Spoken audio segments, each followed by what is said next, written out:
All right, let's dive into a story that never gets old. The Great Gatsby.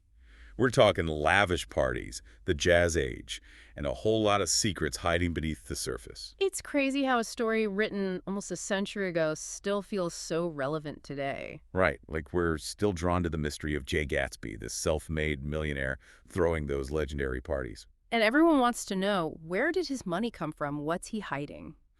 Well, lucky for us, we see it all through the eyes of Nick Carraway, our narrator.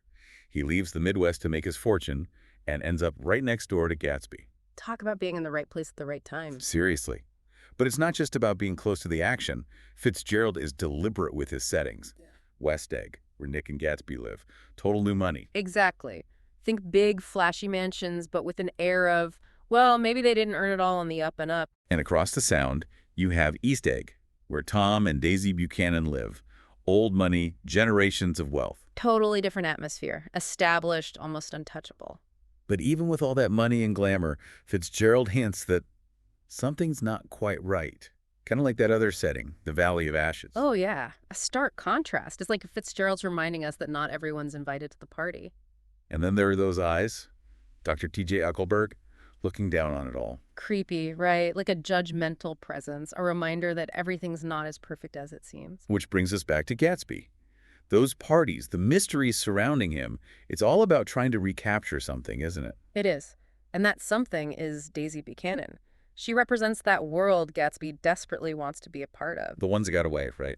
Exactly. They were together years ago, but life, got in the way. And Gatsby's been holding on to that memory ever since, hoping to win her back. Remember that green light at the end of Daisy's dock? It's like this symbol of longing, this impossible dream he's chasing. It makes you wonder, is he in love with Daisy? Or the idea of her? That's the question, isn't it? And Gatsby's going all in on this dream of winning Daisy back.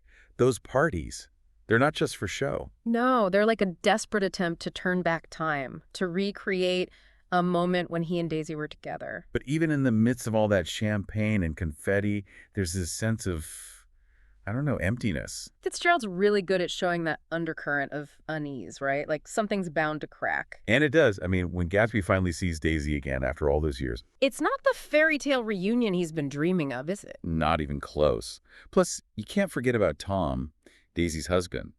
He's not just some passive bystander in all of this. No, Tom's a force to be reckoned with. He represents that old money, that sense of entitlement that Gatsby can't just buy his way into. Which brings us to that scene in the hotel room. The tension is so thick you could cut it with a knife. It's like everyone's true colors are about to come out. And they do. Gatsby, he actually demands that Daisy tell Tom she never loved him. You can't help but feel for Gatsby in that moment. He's so blinded by this dream of being with Daisy that he can't see how it's slipping away. And how Daisy might not be the woman he thinks she is. Right. She's caught between two worlds, two men. And then there's Myrtle, Tom's mistress. Don't even get me started on Tom. He's having an affair with this woman, Myrtle Wilson, whose husband runs a gas station out in the Valley of Ashes. And tragically, Myrtle gets caught in the crossfire.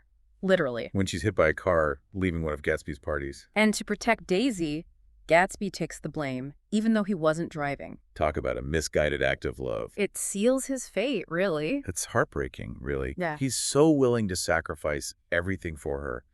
But Daisy, she chooses Tom in the end. I know, and Gatsby's left reeling, clutching at this past that he can't get back. Remember that detail about him just standing outside her house all night? Like a ghost watching over her, even after she's made her choice. It's almost like he refuses to believe it.